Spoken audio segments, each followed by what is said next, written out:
Bora? Vamos agora com a Lorena Schiavon, é isso, Lorena? Isso. A prescrição de um poema. Pois é, obrigada pelo convite. Primeiro, estou muito feliz, muito honrada, né? O Máximo me convidou para trazer algumas reflexões aqui, e é muito bom também poder ir colocando o cara, né, um rosto, aos nomes que eu já vi ali pelo grupo do WhatsApp, né? Então, são nomes familiares já, e que vocês estão ouvindo? Estava com eco. Pronto. Deixa eu diminuir um pouquinho aqui para ver se melhora. Então, agora eu fui colocando o rostinho aos nomes que eu já conhecia, né, por ali. Então, para quem não me conhece ainda, meu nome é Lorena Schiavon, eu sou médica de família e comunidade e psicanalista lacaniana. E achei muito interessante, né, essas interlocuções que a gente vai fazendo. E eu acho que se eu tivesse conversado com o Vinícius e a gente tivesse combinado sobre o que falaríamos, a gente não tinha conseguido alinhar tanto, porque eu acho que uma apresentação vai se comunicar ali com a outra, né, em alguma medida. Então, só para contextualizar um pouquinho, né, assim, dessa minha história, na verdade, quando eu me aproximei ali, estava na faculdade de medicina, eu tive um impacto muito grande, um sofrimento muito grande. Eu vi que a Maria Júlia aí é de Pernambuco, mas está fazendo na Bahia, então eu sou de São Paulo e eu fui fazer minha faculdade em Maceió. E lá eu não conhecia nada nem ninguém. Então foi realmente assim uma vida nova ali, de estar em um lugar diferente, num curso desafiador como a medicina. E aí eu lembro de me sentir ali muito angustiada, com muitas questões, logo no início da faculdade. E aí foi ali que eu comecei a fazer análise, né? Então eu comecei a fazer análise, psicanálise lacaniana, e aí minha vida foi mexendo ali. Eu falava assim, mas como assim? Eu vou falar sobre um sofrimento e vou melhorar, né? E aquela pessoa que está me escutando ali, e ela faz algumas pontuações, isso tem um efeito na minha vida, de fazer repensar, de melhorar ali das minhas questões, né? E aí eu fiquei completamente apaixonada por isso. Então, a psicanálise sempre andou ali muito perto da medicina para mim, né? Então eu falo que por um lado eu ausculto, né? Mas por outro lado eu escuto essa parte também que é dos afetos, que é dessa importância das palavras, né? Nas relações. E aí sempre tem aquele momento ali de ir à especialidade, né? Como que a gente vai escolher a especialidade? Porque eu sempre gostei muito das mais diversas especialidades, gostava muito da psiquiatria, mas gostava da clínica médica, sempre gostei do cuidado paliativo.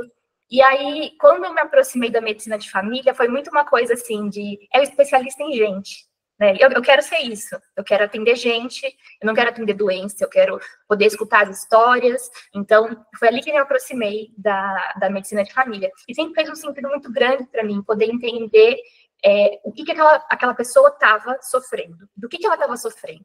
Porque é diferente, né? Do que ela tem de doença para o que ela está sofrendo. Então, isso é uma coisa que sempre me interessou muito, em escutar essas histórias. Então, meu caminho foi sempre, né, trilhando por aí. E aí, pensando, né, nessa questão das palavras na nossa vida. Eu vou compartilhar aqui também. Eu fiz uma apresentação bem breve, mais no sentido de provocar algumas coisas, fazer a gente repensar algumas coisas. Deixa eu ver. Vou abrir os slides para ver se aparece para vocês.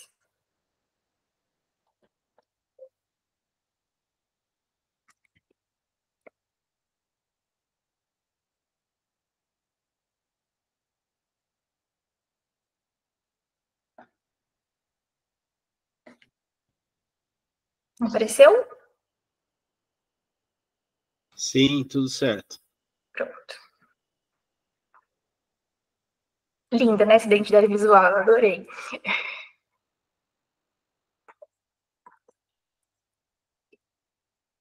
Pronto. Então, quando eu penso, né, nessa ideia de o que um médico prescreve, o que um profissional da saúde prescreve, né? Mais do que prescrever uma medicação, uma indicação de tratamento, mais do que prescrever, né, dar uma receita, a gente prescreve palavras. Então, do momento que o paciente chega para a gente, até todo o acompanhamento, toda essa relação médico-paciente, ela vai ser estabelecida pela via da linguagem e das palavras. E aí a gente pensa assim, por que então, um paciente mesmo que ele se automedique, ele está com uma dor de cabeça e ele toma uma dipirona ou um paracetamol. E aí, às vezes, se ele vai no médico, mesmo que o médico passe também uma dipirona ou um paracetamol, o efeito é outro. Porque existe ali uma outra relação. As palavras que o médico vai compondo naquela relação influenciam em como o paciente vai se sentir ali. Porque, às vezes, o problema do sofrimento não é a dor de cabeça, mas é, por exemplo, ele está com dor de cabeça e ele está com medo de que aquilo seja um AVC. Então, o que está fazendo ele sofrer? O medo. Não é necessariamente a dor. Então, não é necessariamente aquele órgão que está alterado. E a gente precisa ter uma sensibilidade para escutar isso, porque senão a gente vai ficar muito preocupado só em tratar aquilo que vai ter nos tratados de medicina, né? E não em poder escutar o que faz ele sofrer e como que a gente consegue ajudar nisso. Então, eu acho que quando a gente vai, né, com o passar do tempo, afinando essa escuta e prestando atenção e querendo saber por que nossos pacientes sofrem, a gente consegue ajudar eles muito mais. Então, quando a gente pensa, né, para além de cuidar das doenças, a gente precisa lembrar que a gente cuida das pessoas, é importante a gente chegar nesse ponto de, mas o que está fazendo sofrer?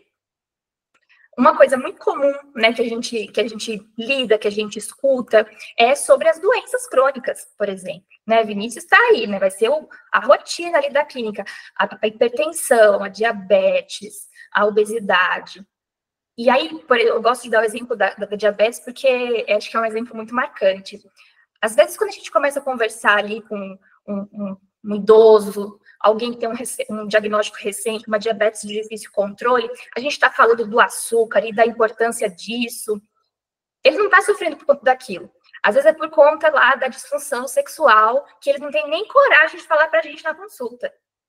Então, a gente precisa entender todo esse contexto, né? Então, por isso que eu falei, achei muito interessante a fala do Vinícius, a gente entender esse holístico, esse global, essa relação com o trabalho, por exemplo, essa relação com a família.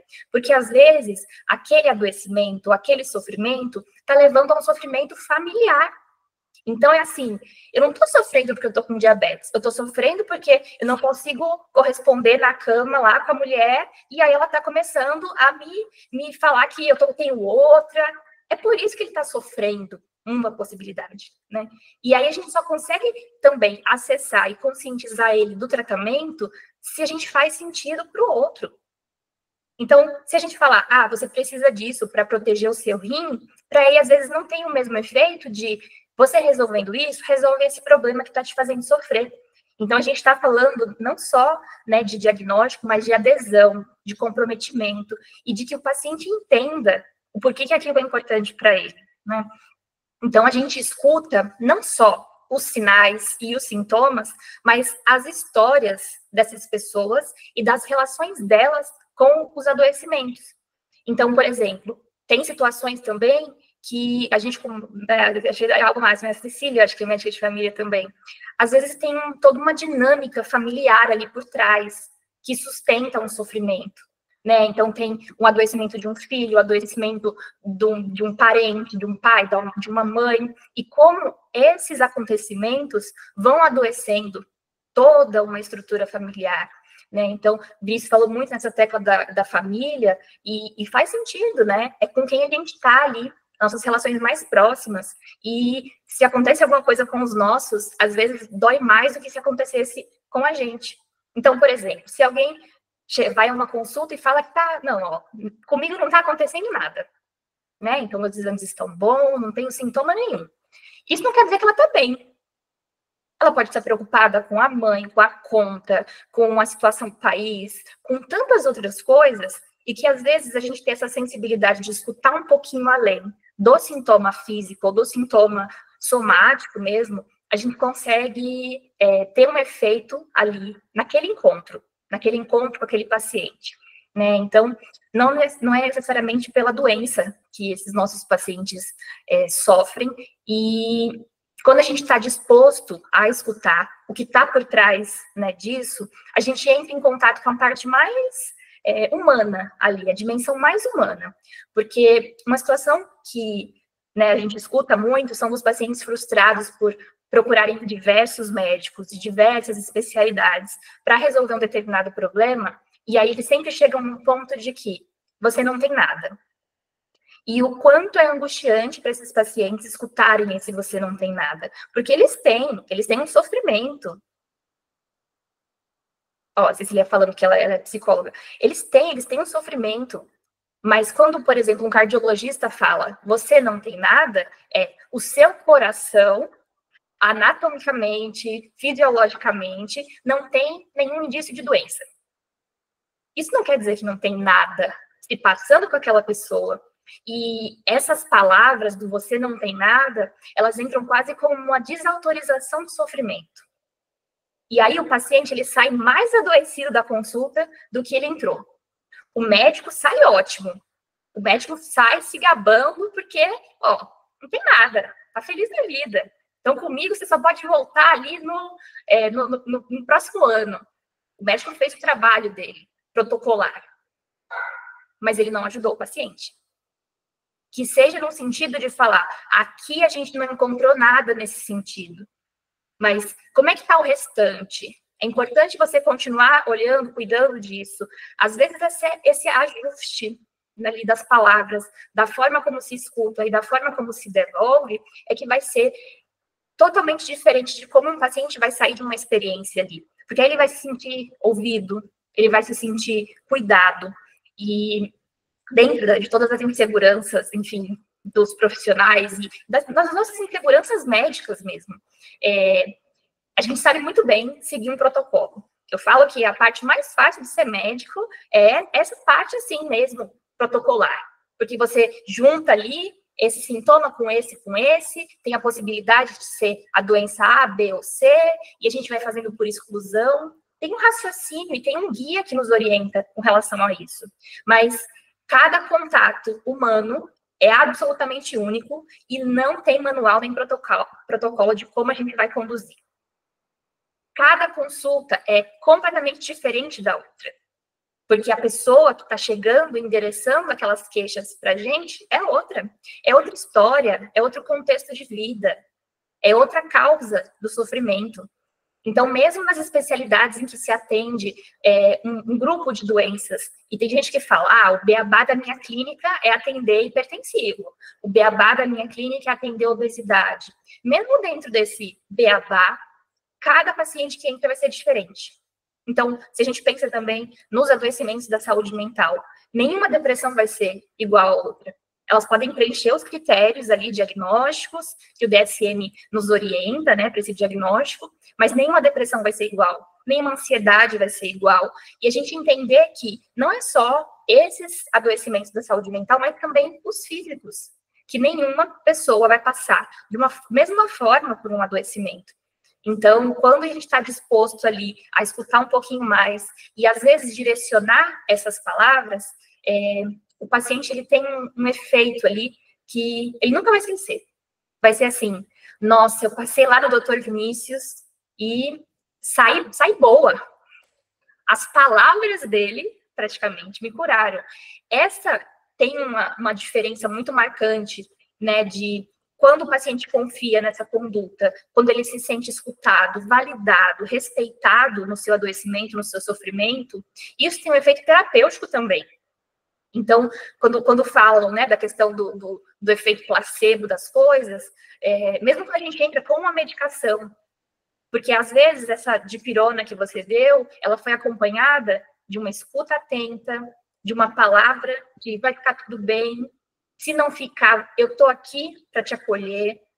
Isso é o poder da cura das palavras, né? E então é muito delicado, né? E quando chega nesse ponto, né, olha, não tem nada para fazer, ou você não tem nada aqui nessa minha especialidade, eu falo que é quando a gente é convocado na nossa dimensão máxima da humanidade. Porque é ali que está o desafio, que é no sentido de, por exemplo, a conduta para o seu caso é essa, e mesmo assim você está sofrendo. E aí, às vezes o médico se tira um pouco disso, então você tem que fazer fisioterapia, você tem que passar com nutricionista, perder peso e tomar o seu remédio. Ele faz uma lista ali do que é preciso para tratar, ou para que aquela pessoa melhore. Mas não tem o mesmo efeito se a pessoa está fazendo essas coisas com todas as dificuldades e o médico se tira dessa relação. Então, às vezes, a gente precisa entender também o porquê das coisas não estão sendo feitas ou estão difíceis de ser feitas. E aí eu lembro também, eu quero trazer esse exemplo, que era com relação a uma paciente diabética, e aí, assim, já com doses altíssimas de insulina no prontuário. E eram doses muito altas, e sempre mexia, e não alterava nada no exame, até a gente conseguir compreender que ela não tomava insulina, porque ela tinha uma questão lá com a conservação da insulina, tinha um problema na conta dela, e ela ficava um tempo usando, um tempo não usando, aí armazenava na casa de alguém. Então, era toda uma dinâmica. E ela não falava assim, ó, gente, estou passando por uma situação difícil. Claro que no contexto ali do SUS, de uma população muito carente, olha, eu não consigo garantir o armazenamento da minha insulina. Então, ela tinha até vergonha de falar isso. E aí, a gente precisou acessar por outros meios então, como que a gente faz para isso acontecer? O que a gente consegue garantir? Então, não era só o meu papel como médica ali de prescrever ou de sair aumentando essa insulina, mas de entender, ela está tomando mesmo? E se não está tomando por quê? Né? Então, tem toda uma minúcia, um detalhe, que a menor parte acaba sendo a gente entregar ali a receita. Tem esse explicar, tem esse entender, tem esse estar disposto, às vezes, a ter que negociar aquilo ali. Então, no sentido de tal coisa é importante para mim. Eu lembro que num dos congressos de medicina de família, eu apresentei uma narrativa de uma das histórias que eu escutei lá, e que eu lembro que me tocou muito, que, enfim, o paciente estava com os exames tudo bagunçado, né? Colesterol nas alturas, glicemia nas alturas, estava com a pressão alta. E aí a gente conversando, eu falando sobre essa necessidade de fazer, né, essa mudança ali nos hábitos de vida, de fazer esse detox ali de tudo, né? Como o Vinícius estava colocando.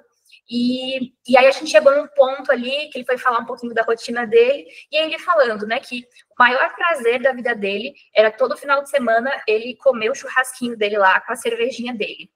E aí ele foi desenvolver o que representava para ele esse churrasco e essa cerveja.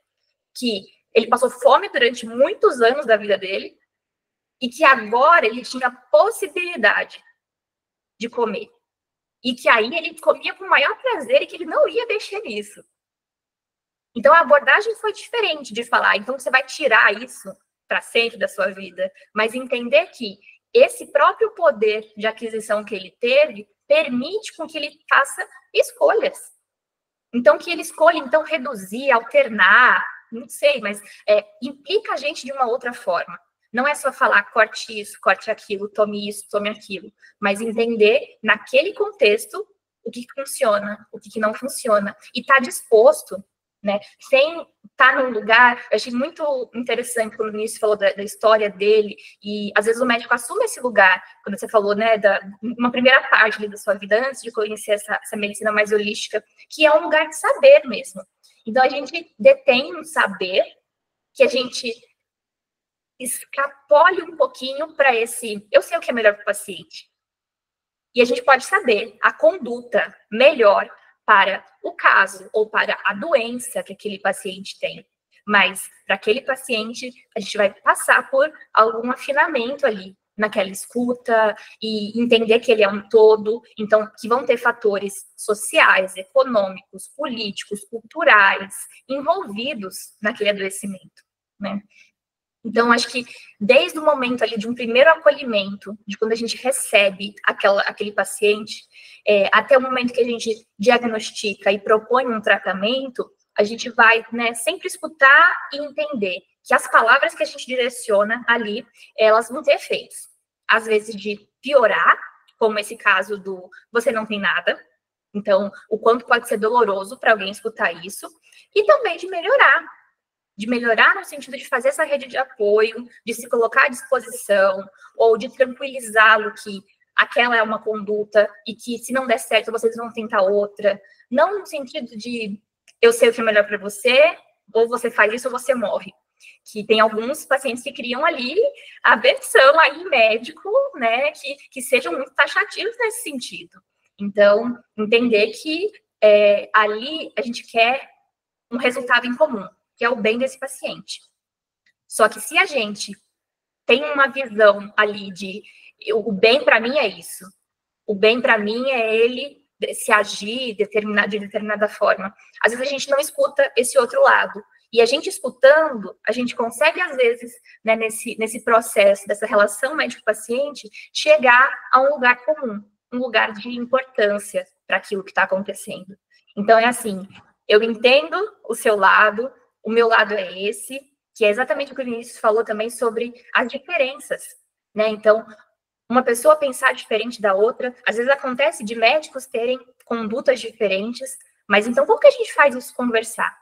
Como que a gente dialoga, né, com o paciente, com esses outros profissionais que acompanham?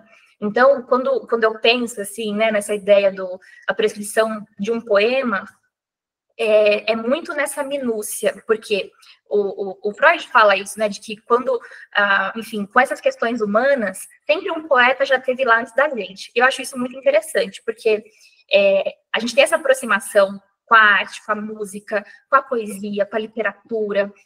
Então, é como se a gente visse o mundo com uma lente um pouco diferente, de fato. Então, às vezes, a gente consegue, como o Vinícius falou, esse algo positivo, mas, de fato, às vezes a gente consegue ver beleza em lugares muito duros. A gente consegue ver sentimentos de afeto em locais muito áridos. Às vezes a gente consegue ver uma fagulha de esperança em lugares de muita dor. Então, se a gente está atento a isso, é importante a gente comunicar. É importante a gente chamar ali o paciente para esse processo, né? Então, é muito importante quando a gente começa a pensar sobre esses efeitos, de que ali a gente está também como pessoa. Para além da relação médico-paciente, tem lugares que colocam médico-pessoa, mas a gente entender também que é uma relação pessoa-pessoa. E tem uma coisa que às vezes me acontece, assim, e por isso que veio essa ideia da prescrição de um poema, que tem algumas interações que a gente faz que fazem a gente pensar em algum poema ou em alguma música. E às vezes eu faço esse movimento de: você conhece essa música? E aí eu falo qual que é a música, às vezes a pessoa conhece, às vezes a pessoa não conhece. Ou eu falo, lembrei de um poema com isso que você falou, que diz isso, isso, isso. E o efeito que aquilo tem é quase que da prescrição mais personalizada desse mundo. É mais do que o manipulado, né? O paciente gosta do medicamento manipulado, mas esse outro tem um adendo ainda maior, que é assim, ele me escutou e ele fez uma associação com algo muito bonito que toca a arte e que talvez eu nunca fizesse, né? Então, eu acho que tem um pouco disso e a gente se surpreende com os efeitos, né? O efeito dessas palavras naquilo. Então, eu trouxe dois poemas aqui.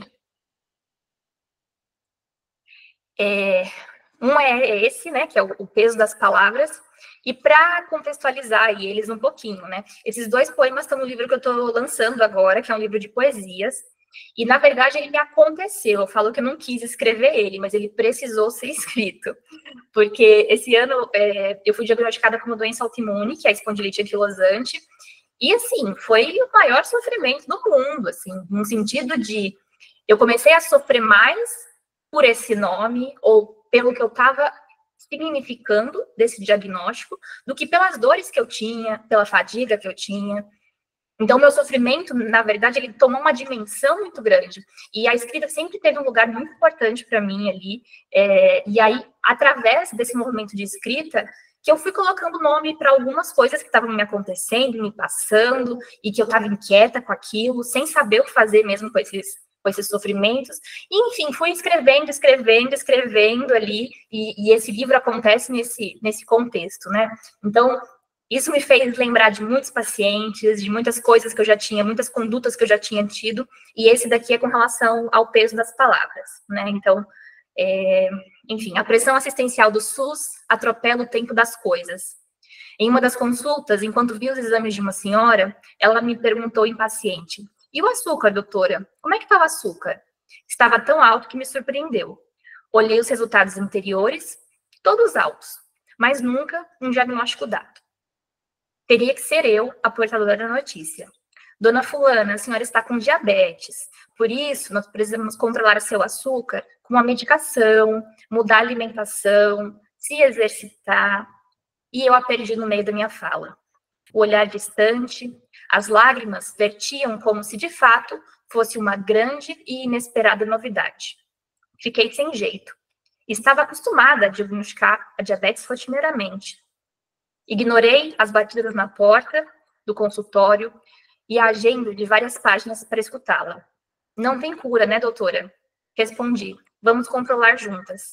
E somente agora, 5 anos depois, eu entendi o que era ter uma doença crônica e incurável, que é o nome do livro, né? A vida é crônica e incurável. Então, para a gente, às vezes, é tão corriqueiro esse diagnóstico, mas é uma diabetes, é uma pressão alta, que a gente não se dá conta da dimensão que isso pode ser para uma outra pessoa. Às vezes, a dimensão de eu não vou poder comer o docinho que eu gosto, eu não vou fazer mais aqueles almoços em casa para receber a família, enfim, o que tudo isso representa. Então, às vezes, até uma coisa muito simples ali para a gente precisa entender para o outro como é que é. Isso aconteceu muito, também, um outro exemplo que eu gosto de frisar, quando a pandemia do Covid começou a dar uma apaziguada, ele entrou numa onda meio de banalização. Então, era dito muito assim, não, é o Covid, mas é simples, você vai se recuperar, né? Então, mas seus sintomas são leves. E só que, para alguns pacientes, o significado da palavra Covid era morte, era ter perdido parente, era internação prolongada. Então, é como se, quando a gente fala, deu positivo, é Covid, pronto, a gente perdeu o paciente ali. Ele já começou a sofrer por esse nome, que não é só um nome, mas uma significação de tudo que ele já sofreu por conta disso. Então, às vezes, a nossa conduta, né, por isso que essa coisa do não tem muito o que fazer, não é só no sentido da gente prescrever os sintomáticos, uma hidratação e repouso, e dar um atestado. Às vezes ele queria saber isso, ele queria saber se ele ia morrer, ele queria saber se ele ia passar para o filhinho pequeno dele. É disso que ele está sofrendo. Ele não está sofrendo porque ele está tossindo. Se fosse só pela tosse, ele ia fazer as coisas dele, mas não é a tosse, é o medo de passar por uma pessoa querida e perder uma pessoa querida, é o medo de levar um adoecimento extremo. Então, se ele está indo porque ele sofre do medo, a gente precisa acolher o medo. Não só a tosse, a coriza, a dor de cabeça. Porque a gente pode ser excepcional nessa conduta técnica, mas se a gente não cuida desse sofrimento, a gente não levou um bem ali para aquele paciente. Ele vai continuar angustiado, sofrendo, somatizando, achando que vai morrer, ou algum parente próximo adoece, estabelece uma relação de culpa muito grande, de por que eu fui fazer isso, eu acho que foi aquele dia que eu cheguei perto, eu acho que foi aquela saidinha que eu dei ali. Então, a gente precisa escutar isso, né, do que é essa relação com o sofrimento. E o outro que eu trouxe, aí para a gente amenizar um pouquinho ali, né, o clima, esse atestado para namorar, né? Então, esse também foi uma das situações que eu vivi ali no SUS, e eu já vi pacientes se exaltar por terem sido chamados com atraso para suas consultas. Ontem foi a primeira vez que eu vi alguém se aborrecer por ter sido chamada pontualmente. Dona Rubi, 71 anos, viúva, agendada para as 9. Quando a chamei, já entrou brigando comigo. Poxa, doutora, atrapalhou minha paquera. Ali, na sala de espera, havia reencontrado uma paixão antiga, que estava acompanhando uma vizinha que passara mal. Ficaram ali, então, aguardando, flertando, vivendo. O amor deles esperou em silêncio no fundo de um armário, para se revelar em uma sala de espera. E acabou a espera. Entreguei os resultados de seus exames, que haviam melhorado, e dei logo o atestado. Tá liberada para namorar. Então, era mais do que dizer que estava tudo bem.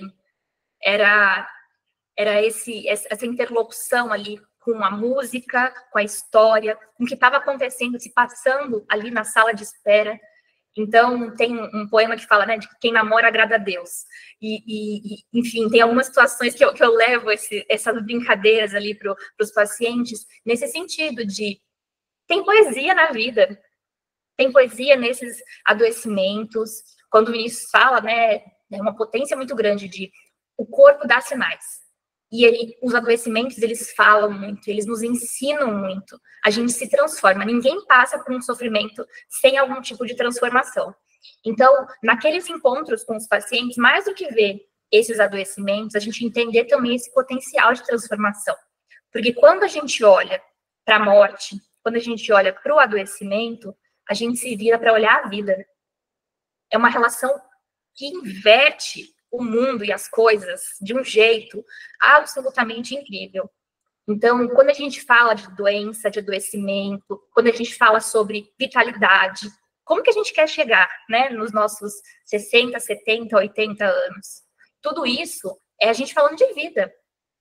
Então, apesar da dureza, de a gente estar sempre com essas pessoas que sofrem, pelas mais diversas razões, mas a gente está com as pessoas que sofrem, é a gente poder ver a beleza desses processos, é a gente poder ver o potencial de transformação desses encontros, e a gente não só se permitir ser tocado por essas histórias, mas também tocar um pouquinho nas histórias dessas pessoas que passam por a gente.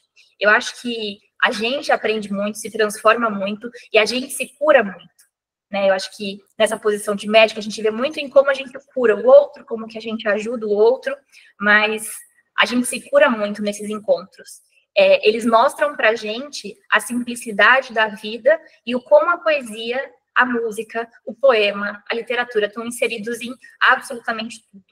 Até naqueles detalhes ali dessa interação ali que a gente tem do médico com o paciente. E assim, eu falo médico, mas na verdade é qualquer profissional de saúde. A gente está sempre acolhendo essas pessoas que sofrem. Então, que a gente consiga também entender qual que é o poema daquele sofrimento, a poesia daquele sofrimento, a música, às vezes, daquele sofrimento.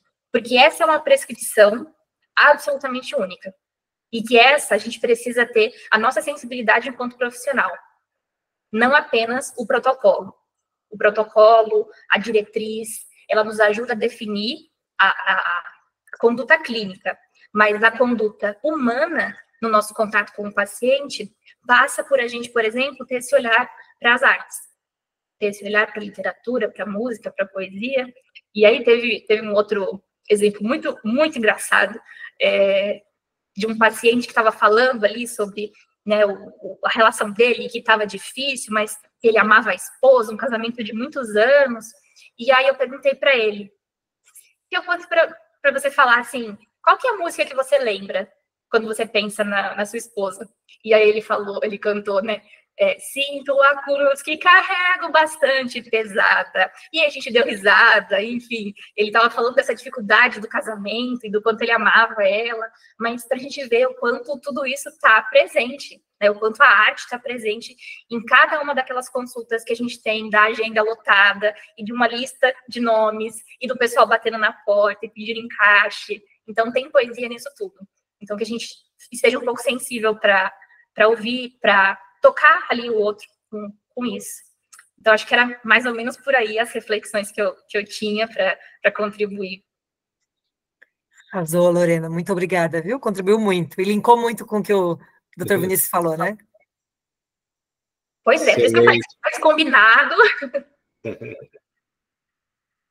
Acho que vocês combinaram. Tá sem som, Vinícius.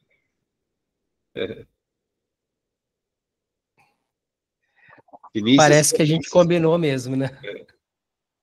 Impressionante. Foi o sincrodestino. Quer comentar, Cecília? Ah, tá sem ela não tem som. Bom, parabéns, Lorena, excelente. Todos adoramos. E agora, quem será a nossa convidada surpresa? Rita, por favor. Obrigada. Olha, eu achei maravilhoso, tanto os ensinamentos do Vinícius quanto da Lorena, assim, muito bom mesmo. Vocês estão me escutando? Sim, né? Então, eu separei um poema para homenagear a Lorena e um pouquinho também todo mundo, né? Todos nós. Ramo de flores. Me mande um ramo de flores coloridas. Flores são vidas perfumadas. Te presentei com um luar sincero de amor, brilho e magia. Fui ao mercado, trouxe champanhe, vamos brindar. A vida é hoje, precisamos celebrar. Renovar votos de fidelidade a nós mesmos e a tudo que somos. Estenda sua mão, que a minha está bem aqui ao lado. Ser sozinho é bom, mas a felicidade é melhor acompanhada. Que lindo! Eu amei. E principalmente a referência das flores, né? A capa do livro da Vida Crônica Incurável é uma máquina de escrever, no lugar das palavras vão saindo flores. Eu acho que esse poema é essas flores meio palavras. Muito obrigada. Que lindo, que lindo. Então, é uma homenagem a você e a todos nós, né, que estamos juntos nesse movimento maravilhoso dos médicos poetas. Excelente, Rita, parabéns. É poema autoral esse, né, Rita? Eu. Parabéns, Obrigada. lindo. Bom, alguém quer fazer algum comentário? Fique à vontade. Só agradecer aí a todos que participaram. Agradecer também. Excelente, muito obrigado a todos.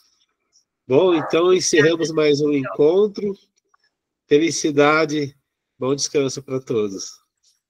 Bom descanso, gente. Obrigado, tchau, tchau. Obrigado, Lorena, Vinícius, excelente. Obrigada a você.